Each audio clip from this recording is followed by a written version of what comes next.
Con il presidente di Confindustria Centro-Nord Sardegna, Beppe Ruggiu, una occasione unica per sottolineare quello che è il motore vero della nostra isola, tante eccellenze e tante persone che si mettono in gioco e fanno vedere di che cosa sono capaci. Assolutamente sì, una bellissima iniziativa che è arrivata al quarto anno.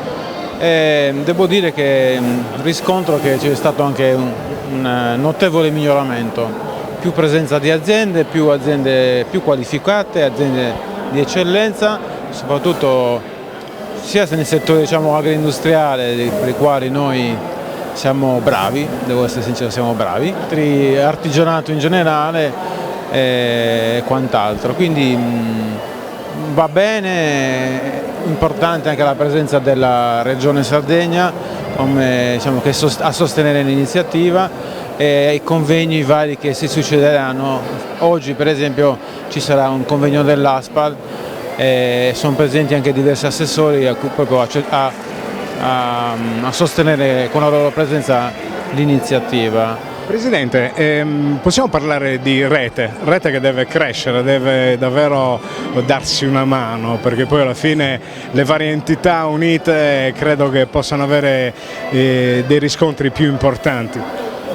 Allora, possiamo parlare di rete intanto tra le varie associazioni di categoria. Questo stand rappresenta infatti oggi una rete di associazioni, quindi che rappresentano appunto le varie categorie produttive, quindi bisogna fare rete, bisogna fare sinergia, bisogna andare tutti assieme, soprattutto in una regione come la nostra dove le imprese e le persone non hanno uno sviluppo come numero notevole come accade in altre regioni d'Italia, quindi a maggior ragione si deve fare sistema, si deve fare rete per portare avanti progetti comuni, iniziative comuni che proprio sostengano l'economia. Qualitativamente comunque non dobbiamo aver paura di nessuno, questo si disquisiva anche con l'assessore regionale, cioè proprio tiriamo fuori questo benedetto orgoglio di Sardegna.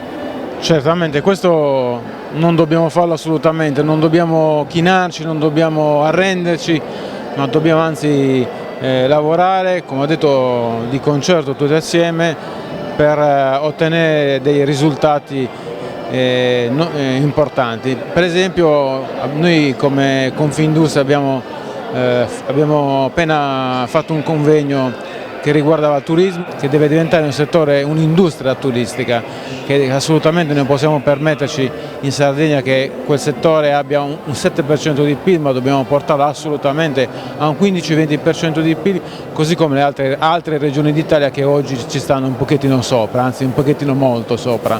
E quindi, come dice lei, quell'orgoglio, quella determinazione che ci contraddistingue dobbiamo tirarla fuori per portare i risultati.